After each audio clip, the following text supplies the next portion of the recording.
Ladies and gentlemen, and everyone in between, with all due respect, it's your boy BK, aka B Season on IG, aka that boy that be cooking, aka Chef Boy RBK. And what's going down is, as you can see from the aerial footage, you are getting a top down view of where we stayed this past weekend, the Pea Ridge Tiny Home out in Carlton, Georgia. You can find it on Airbnb. We'll leave the link in the description. But essentially, what we're going to be doing for the next couple of episodes is we're going to be basically taking on a little field trip. We've been in all summer, and it's time to get on out.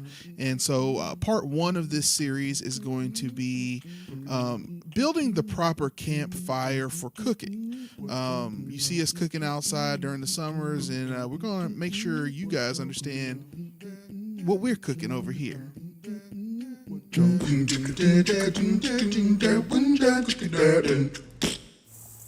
What's going on, everybody? Excuse my appearance. I'm in camping mode right now.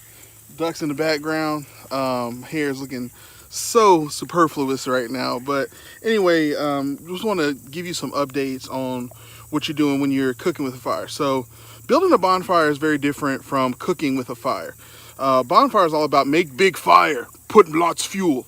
But when it comes to creating a really good cooking fire, it's all about creating embers. You're not really going to, cook on the fire as much. There will be some fire, but the best part is the charcoal that you'll create. Charcoal are not these little briquette things that you see all the time. See if I can find one in here. I don't have any even in here, but this is what charcoal really is. It's the embers that really burn up all of the wooden fuel and leaves you carbon behind, and that's going to be the hottest part of your fire. So you're going to start with a big log like this, and what you're going to do is you're going to chop it into much smaller pieces. Okay, the biggest mistake people do when it comes to a cooking fire is they start with big wood, because big wood make big fuel, make big fire. But you want to have a controlled start and finish to your fire, so that you can start off by having a really cool fire that's going to give you some heat, that's going to give you some entertainment, then it's going to give you some opportunity to cook with, then it's going to give you the opportunity to have some dessert embers afterwards so that you can make some really good s'mores. So we're going to grab our trusty axe here. There we go. And lift it up, and then come on over here. Going to bust this log down into some kindling. Bop. Movie magic. There you go. Grab these. Grab many as I can. Got them. And carry them over here. Drop those in there. Alright, so after you've cut all of your wood into kindling sticks like this, then it's time to make fire. So again, this episode is all about creating the proper cooking fire in your camp situation. So I like to start with a big old log that I can put my starter fuel onto, while also putting all these planks, these kindling sticks as I like to call them, right on top. You want to start with smaller kindling sticks because it's going to make it easier to catch, and the easier it is to catch, the easier it's going to make hot, high temperature charcoal. And then right here on the side is space for our starter fuel to go into. Now, as it pertains to how you're going to start and you're going to give fuel to your fire, there's a couple of different ways to do it, but I've always found the best way is to start with tumbleweeds as your starter. Tumbleweeds, this is actually the manufacturer. That's kind of like a haystack style. When you pull it out of the bag, it has like a Vaseline smell to it, and that's kind of like a petroleum jelly type of thing. It's like just hay. It's kind of like little pieces of wood, not quite hay, wood shavings that have been fashioned into like this twisty tie. And so as I showed you earlier, you got like this little space in here. You're going to put your tumbleweed right there in that middle there as your starter. Then what you're going to do from there is, this is the best pro tip. Put the lower third up. There you go. All right, so pro tip. There you go. You always have dryer lint. Everybody who has a dryer at home has dryer lint. They just throw it away or they let it build up. We put ours in a Ziploc bag and we hold on to it for times like this.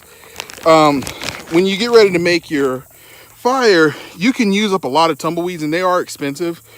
But if you have a bunch of this stuff to supplement, and just stuff down on top of that tumbleweed, that's gonna really give you the right type of kindling experience.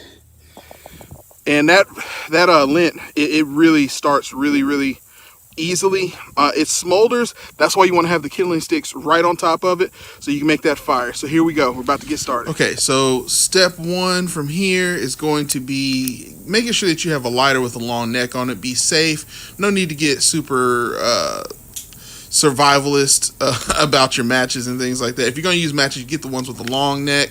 And then that transverse heat is going to go directly from that little tumbleweed starter into that lint, and then you see it's going to have a direct contact with those kindling sticks. So we're going to move those kindling sticks so that they can have a little bit better core touch.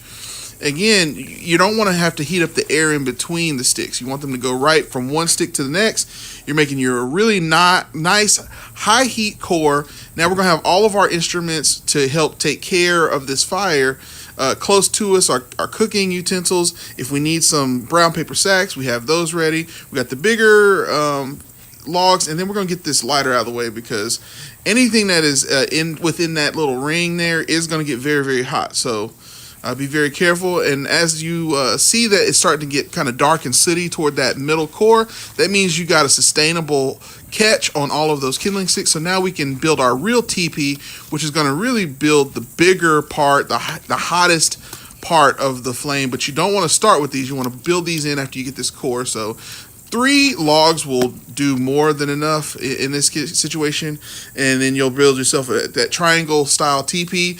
It leaves those sides open for airflow so that bonfire can build into that cooking fire can build into a nice bonfire.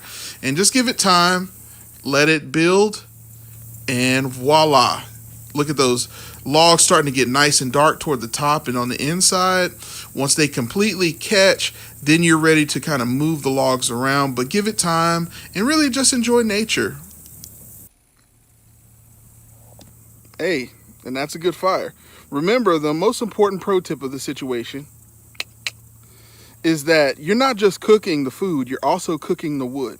So if you want to be cooking your food right, you got to be cooking the wood right. So you got to make sure that you have a good cooking fire, well-seasoned wood, really good kindling sticks to help build that flame all the way up. Then you can do your teepee after that. And then you're going to completely deconstruct this thing once it's kind of turned into charcoals for you, because that'll give you your good base for your cooking. See you in a little bit. And that's how you build a good campfire that is good for cooking. You can roast weenies on this thing, and that's what we ended up doing. Having some good old hot dogs on this thing, enjoying it with the one you love.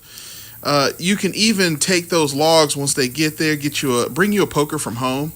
It will work out in nature as well. I promise it will. Make it nice and flat. And then you can put you a cast iron on there and make you some sausage for breakfast even. Or in the next episode, you're going to see us make some steaks. So that's what we did, and that's how you're cooking it right.